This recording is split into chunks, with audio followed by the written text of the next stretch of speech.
Uma jornada de 40 dias para renovar a sua esperança. 32ª mensagem. Cuidado para não cair. Nós vamos ler 2 Samuel 11 e Provérbios capítulo 4, do 25 a 27. Rainha, eu quero te fazer um convite. Nesse capítulo 11 de 2 Samuel, você vai ler todinho aí na sua casa, exatamente refletindo sobre o que aconteceu com Davi. Davi aqui comete um adultério, tá? Então entenda essa história e tire um aprendizado grandioso. Agora nós vamos para Provérbios 4, versículos 25 a 27. Olhe sempre para frente, mantenha o olhar fixo no que está diante de você. Veja bem por onde anda e os seus passos serão seguros. Não se desvie nem para a direita e nem para a esquerda. Afaste os seus pés da maldade. Vamos para a mensagem? O ser humano, ele é tentado na maior parte das vezes por aquilo que vê. Eu sei quais são os meus pontos fracos e é por isso que eu sei exatamente para onde eu não devo olhar se quiser completar o meu propósito e terminar bem com a minha jornada aqui na Terra. Isso porque terminar bem aquilo que iniciamos requer foco. Aliás, não é porque não começamos bem que não podemos fazer com que o nosso fim seja completamente diferente. É possível viver uma história com beleza, alegria e paz, apesar de enfrentarmos alguns tropeços iniciais. E o inverso também pode acontecer. Por algum motivo, supervalorizamos o começo, mas muitas vezes nos esquecemos do fim. Talvez isso ocorra por termos a aparente sensação de que o jogo está ganho, uma vez que pegamos o embalo certo.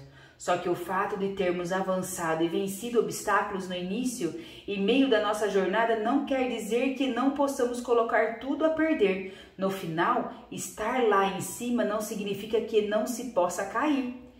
É esse sentimento de segurança em nós mesmos que pode nos levar a uma queda brusca.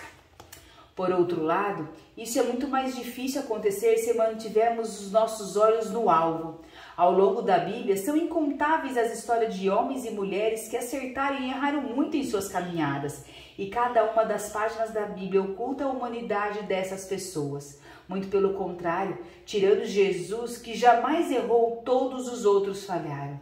Nessa lista quilométrica de nomes, temos a narrativa de mentirosos, traiçoeiros como Abraão e seu neto Jacó, assassinos como Moisés, infiéis e mimados como Sansão, idólatras como Salomão, traidores como Pedro e Judas e também adultérios como o rei Davi. Esse último, por exemplo, deveria estar na guerra, como era de costume na época, mas certa vez decidiu ficar em casa e acabou se deparando com uma mulher chamada Batseba.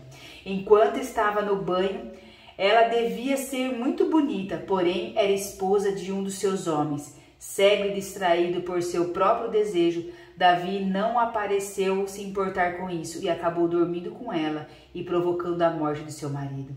Todo engano começa justamente quando não nos encontramos no lugar aonde Deus nos disse para estar.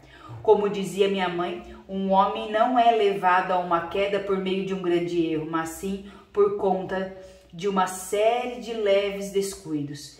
E é nós, pequenos escorregões, que achamos ser inocentes, que acontecerão as conversas que nem deveriam ter começado, as mensagens que não deveriam ter sido enviadas, situações em que colocamos e normalmente pensamos que não tem nada de mais. O que não paramos para refletir é que nenhum adultério tem início de cara em um quarto de motel, por exemplo. Começa como algo bobinho e até aparentemente inocente, porém é só desse pequeno deslize que Satanás precisa para destruir a nossa história e manchar tudo aquilo que construímos com Deus.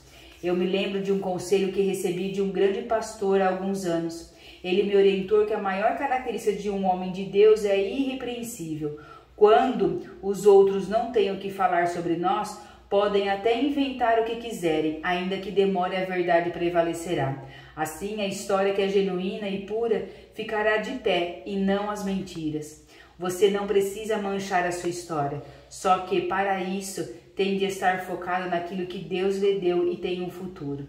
Eu sei quais são as minhas fraquezas e você também sabe das suas. Não permita que os seus olhos cobiçem algo no qual Deus não direcionou. Não deixe que seu coração vacile ou que as circunstâncias e pessoas o tirem do centro da vontade do Senhor, porque a dor da queda é terrível, fora que é muito mais fácil cair do que levantar. Não podemos negar o pecado de Davi ou as nossas próprias falhas do passado.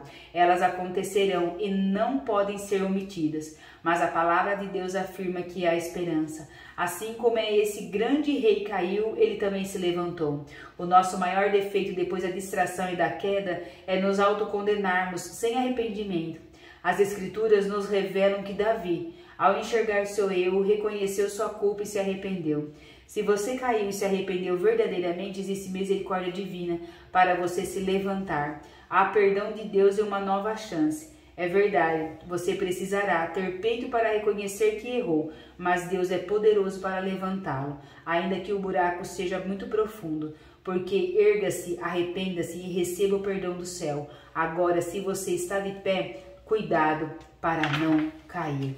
Vamos fazer uma oração. Deus, muito obrigado pelo seu perdão. Sei que nada pode me roubar da sua presença senão a minha distração e pecado.